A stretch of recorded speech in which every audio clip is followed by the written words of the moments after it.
یہ بتائیں کہ السلام علیکم۔ آپ نے تو قانون کا سامنا کیا، آپ مفرور بھی نہیں تھے اور آپ نے ہر مقدمے کا سامنا کیا اور پھر اس کے بعد آپ نے اپنے کاغذات نامزدگی جمع کروائے تو آپ کے کاغذات نامزدگی بھی مسترد کر دیے گئے ہیں۔ کیا وجہ بتائی گئی ہے اور آپ کے پاس اس کی کیا ریمیڈی ہے؟ بہت شکریہ امیر صاحب۔ بسم اللہ الرحمن الرحیم۔ اللہم صلی وسلم وبارک علی سیدنا محمد وعلی آل محمد۔ سب سے پہلے تو آپ کی اجازت سے پورے پاکستان کو، پاکستانیوں کو نیا سال مبارک۔ امتحان کا گزرا پچھلا سال، میری دعا ہے کہ یہ سال پاکستان کو اللہ تعالیٰ استحکام دے اور آپس کی جو رنجشیں ہیں وہ دور ہوں اور ہم پاکستان کو ایک جمہوری ڈگر پہ چلا سکیں اس سوچ کے مطابق جو قائد کی سوچ تھی۔ قائد اعظم محمد علی جناح نے جس طرح پاکستان کو اپنے خوابوں میں سینچا تھا، ہم ابھی تک قائد کے خوابوں کے مطابق اور اقبال کی سوچ کے مطابق ملک کو نہیں چلا سکے۔ اور آسان حل ہے، حل بہت آسان ہے۔ ہم اپنی اپنی اناؤں کے حمالہ سے اتر کے آئین پاکستان کے مطابق ملک کو چلائیں، کوئی مسئلہ نہیں ہے، اللہ سب کرم کرے گا۔ جہاں تک ہمارا تعلق ہے، ہمارے ممبران کا، جتنے تحریک انصاف کے تو اب تو ہم شمار بھی بھول گئے ہیں کہ کتنوں کے ریجیکٹ ہوئے ہیں، بڑے فریولس چیزوں پہ ریجیکٹ ہوئے ہیں۔ جیسے میرا کیس ہے، مجھ پہ تو 9 مئی کا کیس ختم ہو چکا ہے کیونکہ وہ تو عدالت میں کیس ڈسچارج ہوا عدم ثبوت کی بنیاد پہ، دہشت گردی وغیرہ جو بھی چارجز تھے۔ پھر ایم پی اوز بھی ختم ہو گئے، جب سب کچھ رہ گیا تو پھر کرپشن چارجز لگائے 50-60 دن میں۔ اس کے بعد اس پہ بھی ہائی کورٹ پشاور کے حکم سے نکل آئے، اللہ پشاور ہائی کورٹ کو سلامت رکھے، سپریم کورٹ کو بھی اور باقی عدالتوں کو۔ اب اس میں ان کو کچھ اور نہیں لگا تو انہوں نے اس میں ایک آبجیکشن لگائی ہے کہ پولیٹیکل پارٹی کا لیٹر نہیں ہے۔ تو وہ تو سب کو پتہ ہے، جب اسکروٹنی کا عمل پورا ہوتا ہے اس کے بعد آپ کو ٹکٹ الاؤڈ ہوتے ہیں، اور کسی بھی جماعت، میری معلومات کے مطابق کسی بھی جماعت کے رکن نے، کینڈیڈیٹ نے ابھی تک اپنا ٹکٹ یا لیٹر نہیں جمع کیا۔ ہمارے بھی جتنوں کے منظور ہوئے ہیں ان کے بھی جمع نہیں ہوئے۔ تو بہرحال شاید میری شکل مبارک پسند نہیں ہے یا عمران خان صاحب سے میری وفا پسند نہیں ہے، کوئی نہ کوئی وجہ تو ہوگی۔ تو اب آپ نے ٹریبیونل میں اپنی درخواست دائر کر دی ہے یا ابھی کرنی ہے؟ جی آج ہم نے بسم اللہ کر دی ہے جی، میرے وکلاء نے جی۔ اچھا، تو آپ کو کتنے دن میں امید ہے کہ فیصلہ ہو جائے گا؟ ابھی انہوں نے 4 تاریخ لگائی ہے، ہوپ فلی میرے خیال میں تو ایک ہی سٹنگ میں، بہرحال جج صاحبان جو ہیں بہتر سمجھتے ہیں، میرے خیال میں اسی ہفتے ہو جانا چاہیے۔ اچھا، جب آپ کو فرض کریں کہ وہاں سے ریلیف مل جاتا ہے اور وہ کہتے ہیں جی کہ آپ کے کاغذات نامزدگی ایکسیپٹ کیے جائیں، اس کے بعد تو سب معاملہ ٹھیک ہو جائے گا نا؟ اس کے بعد تو کوئی خطرہ نہیں ہے آپ کو؟ خطرے کی گھنٹی کہ آپ بجا تو چکے ہیں، مجھے پتہ لگ چکا ہے، آپ نے ایک پروگرام میں بات کی ہے۔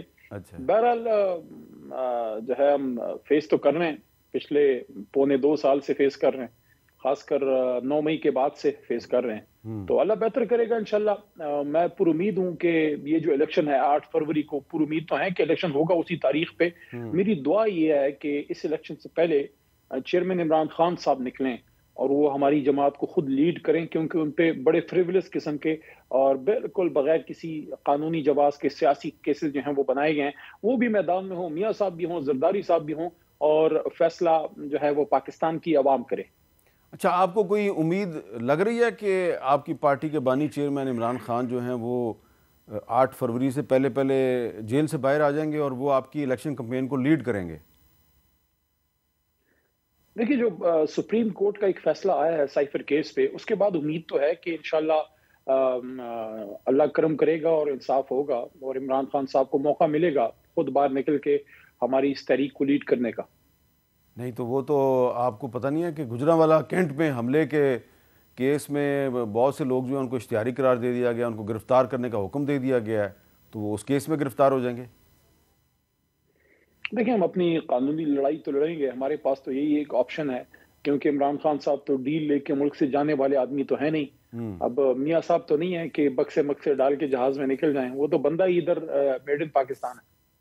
اچھا، تو آپ کو یہ نہیں لگ رہا کہ ابھی آپ چلیں تنقید کر رہے ہیں آپ نواز شریف صاحب پہ، بالکل آپ کا رائٹ ہے، لیکن یہ جو کچھ ابھی آپ کے ساتھ اور آپ کے ساتھیوں کے ساتھ ہو رہا ہے تو یہ اس کا راستہ جو ہے وہ اسی وقت دکھایا گیا ہے مقتدر لوگوں کو جب آپ کی پارٹی کی حکومت تھی، جب 2021 میں سینٹ کے الیکشن تھے تو اسی طریقے سے جو مسلم لیگ نون کے جو سینٹ کے امیدوار تھے ان کے بھی کاغذات نامزدگی اسی طریقے سے مسترد کروائے گئے۔ میں نے وقفے سے پہلے مثال پیش کی ہے پرویز رشید صاحب کی، اور اس وقت تحریک انصاف الیکشن کمیشن کے ہر قدم کی حمایت کرتی تھی. آپ کو نہیں لگتا جو تحریک انصاف نے بویا آج وہی کاٹ رہی ہے؟ میر صاحب دیکھیں، جوانی میں آپ سے بھی کچھ لغزشیں ہوئی ہوں گی، میرے سے بھی کوئی غلطیاں ہوئی ہوں گی. کیا جوانی کی لغزش جو ہے اس بات کی جواز ہے کہ آج ہم پھر وہی گناہ کریں؟ ماضی میں جو ہوا آج کے غلط کام کا جواز تو نہیں. میں تو ماضی کی غلطیوں کو ڈیفنس کرنے نہیں بیٹھا، میں تو اس لیے بیٹھا ہوں کہ مجھے تو اپنے آنے والی نسل کی فکر ہے. آپ ہی کے پروگرام میں ایک بار نہیں، کوئی 4-5 بار گرفتاری سے ریلیز ہونے کے بعد میں آپ ہی کے اسٹوڈیو میں آ کے یہ بات کر چکا ہوں کہ آپ بیٹھیں اور گفتگو سے مسئلہ حل کریں. وَأْمُرُهُمْ شُورَى بَيْنَهُمْ. اللہ سورہ شورى میں خود فرماتے ہیں کہ جب مسلمانوں کو، مومنین کو کوئی مسئلہ ہوتا ہے بیٹھ کے شورا کرتے ہیں. ہم مسئلہ پتہ ہے میر صاحب کیا ہے؟ مسئلہ یہ ہے کہ ہم پہ تو یہ الزام ہوگا نا کہ 3.5 سال کی حکومت میں نہیں سیکھے، یہ 45 سال حکومتوں میں رہ کے نہیں سیکھے. ان کو ووٹ کی عزت تب یاد آتی ہے جب یہ اقتدار سے باہر ہوں. جیسے ہی ان کو لگتا ہے کوئی چمک نظر آتی ہے تو وہ پھر اس چمک کی تلاش میں، جو اصل میں بعد میں سراب ثابت ہوتی ہے.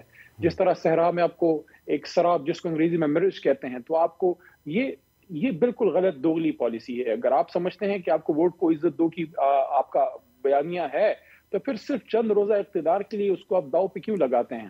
آپ کو، میں سمجھتا ہوں میاں صاحب کو خود یہ بات کرنی چاہیے تھی کہ ہمیں ایک آزاد شفاف الیکشن ہو اور لیول پلینگ فیلڈ ہو. بلکہ اگر وہ یہ بات کرتے کہ میرے سے اگر کوئی زیادتی ہوئی ہے، اگر یا یہ کہتے میرے سے جو زیادتی ہوئی ہے وہ کسی اور سے نہ ہو، ان کا قد بڑھتا. لیکن ان کو تو اقتدار چاہیے، صرف اپنے لیے نہیں، اپنے پورے خاندان کے لیے چاہیے.